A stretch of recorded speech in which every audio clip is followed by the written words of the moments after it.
Brian and Michelle originally had a vision for going to Grand Forks.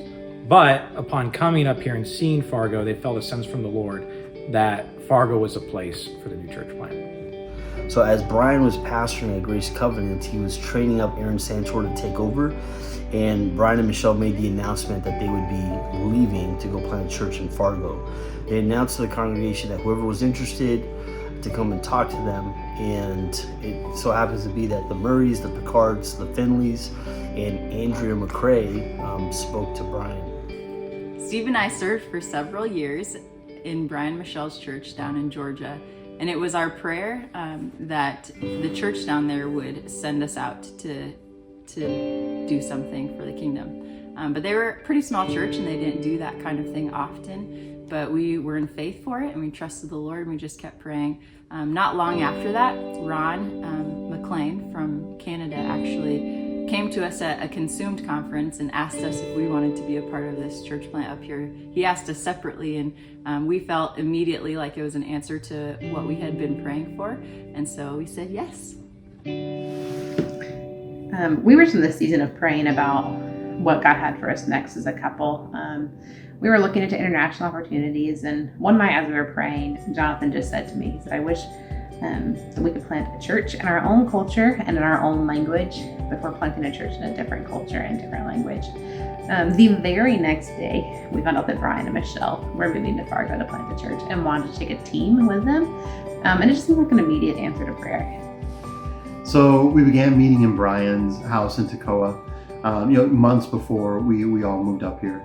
And while we were meeting, we really just felt the need to pray that, we wanted to see the church be a representation of what it's like in heaven. Like we wanted to see a church of the nations.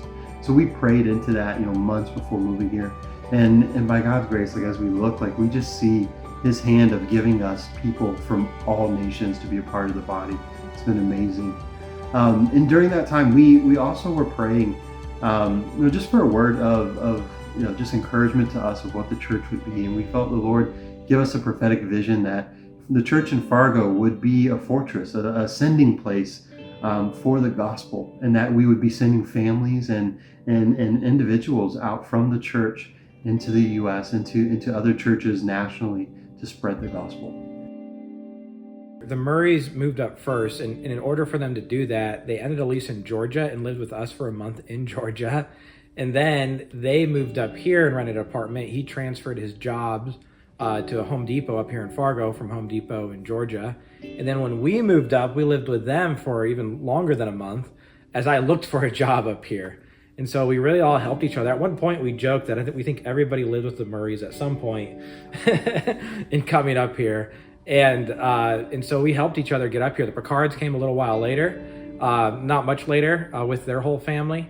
And then Brian and Michelle were having trouble selling their house, actually. I think they even moved up here before the house was even sold. Mm-hmm. And so just in faith that the Lord was going to take care of things. And but it all worked out, and we helped and loved one another, met in Brian and Michelle's home once they got up here. And we had a great time just as a very small church plant for almost a year, loving and serving and sacrificing and doing everything together. And in the spring, the Riveras joined us, which was really great. The Riveras came, the Murrays recruited them from Colorado up here to Fargo that very first year. And so I believe they were up here by January. At the time, Thomas and I were living in Denver, Colorado, and we knew that we were not where God wanted us to be. And so we started praying and asking God where He wanted us to go and who He wanted us to do life and ministry with. And about this time, Joseph Murray started calling Thomas just to reconnect after college, and he started encouraging us to go to Fargo for the church plant. And at first we thought, absolutely not. We knew what winters are like in this area, and so but we thought, well, we'll pray about it. And so very quickly, within about 2 weeks, we knew that that's what God wanted us to do. And so a few months later, we moved to Fargo, North Dakota.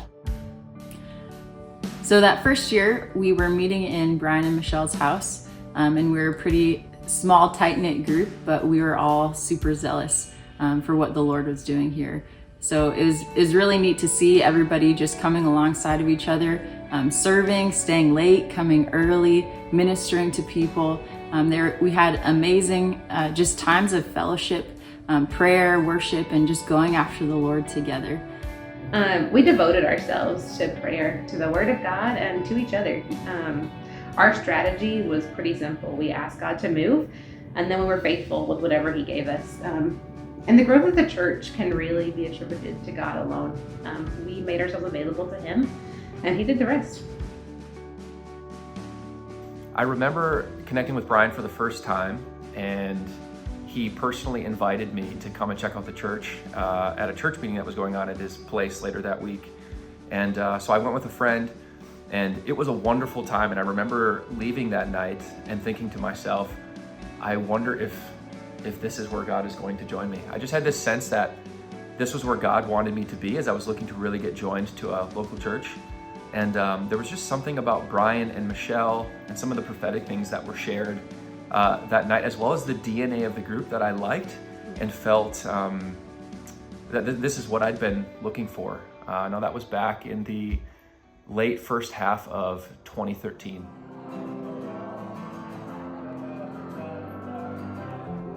We began renting the building from Shiloh Evangelical Free in the late spring of 2013, and we hosted our official launch Sunday in that fall of 2013. We've been, by God's grace, we've been here now a decade. God has been so faithful, and we're real excited for what He has to come in the future. When we finally got the building and we were meeting in that back activity room, the fellowship hall area, we would set up and we'd tear down every Sunday, and a family came to visit us one Sunday called the Fanais.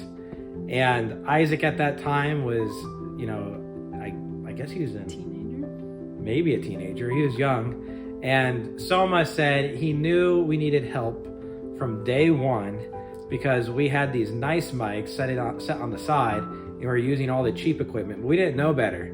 And so he knew we didn't know what we were doing. And he came over and started talking to us about stuff. I said, hey man, if you know how to do this stuff, we'd love your help. Please help us. And they weren't sure that they wanted to come to the church, but the thing that made them come to the church was the kids actually wanted to come back.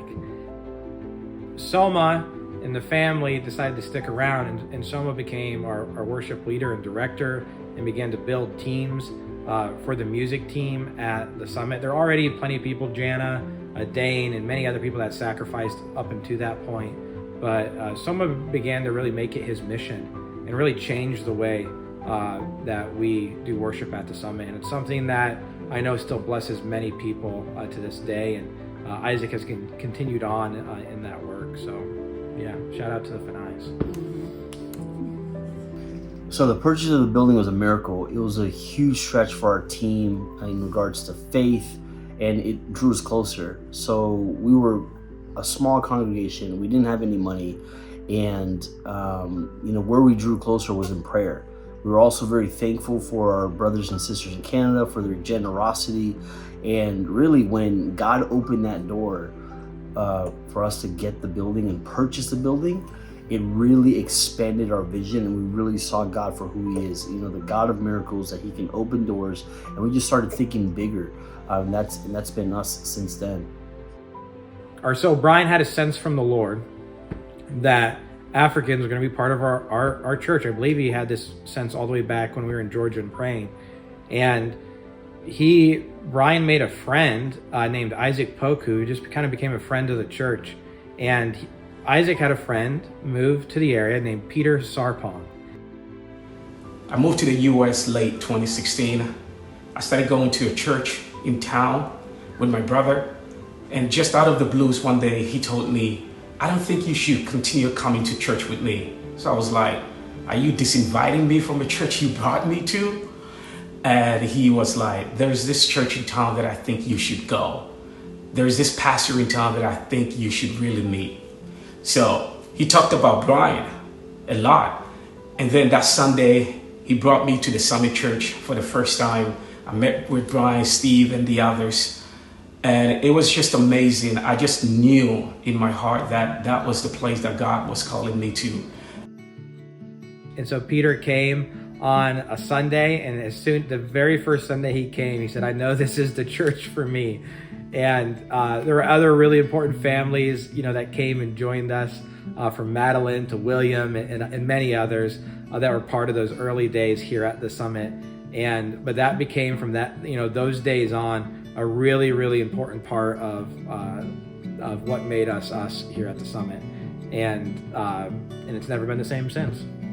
Another really influential part in the growth of our church has been Allie and Austin. And after they got married, we just realized that these two people were just the cream of the crop, and we really wanted them to be a part of what we were doing here at the Summit Church.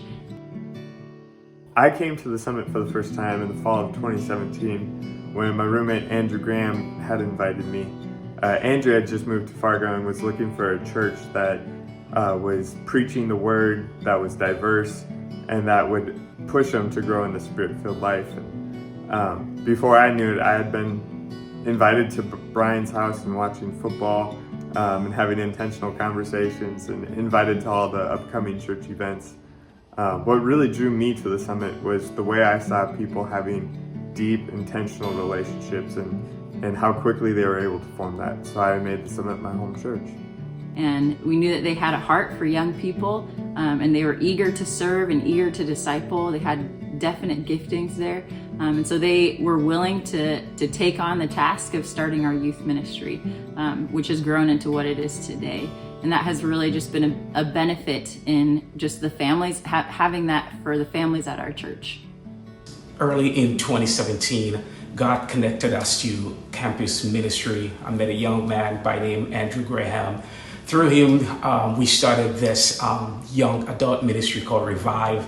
It was just a space that we created for college students to come and to be able to worship God in prayer and in singing songs to glorify the name of God. So during this time, really, we saw a lot of people coming from both the NDSU, Concordia, and MSU, and God really used this to draw most of the college students that we have in our church today. In 2017, I remember going to the Summit late at night with Andrew and Peter and Tim for our own prayer nights, and we would just put on some worship music, and each time we'd meet with the Lord. But with it being so late at night, it was always a struggle to get there. But when we did, we would meet with the Lord, and we'd spend a lot of time praying for the college students that we worked with and God to move on campus. And over the next couple of years, a lot of those college students joined us at the Summit Church. Brian consistently brought us guys with him to these Salt and Light pastors retreats in Canada. And so we'd get in a vehicle or two and we'd take off for the weekend. And the fellowship was always so rich, and the time was always so inspiring. We always left these retreats just feeling so proud that we were Brian's guys. I remember a particular retreat where we were focused on the Ephesians 4 functions and how we were supposed to live those out as leaders. And I remember sitting there as a Fargo group over in the corner, just sharing personally about how we felt the Lord was leading us, to fulfill those various functions, and then affirming each other. And we bonded with each other, we inspired each other, we knew each other, we prayed for each other. It was such a memorable moment. We still talk about that moment and how we felt the Lord was leading us in those functions and encouraging each other in those functions today. So we've continued to grow in the Lord and His gifts. We've seen God transform lives of people here in Fargo, and we're so excited to see what the Lord has for us in the future.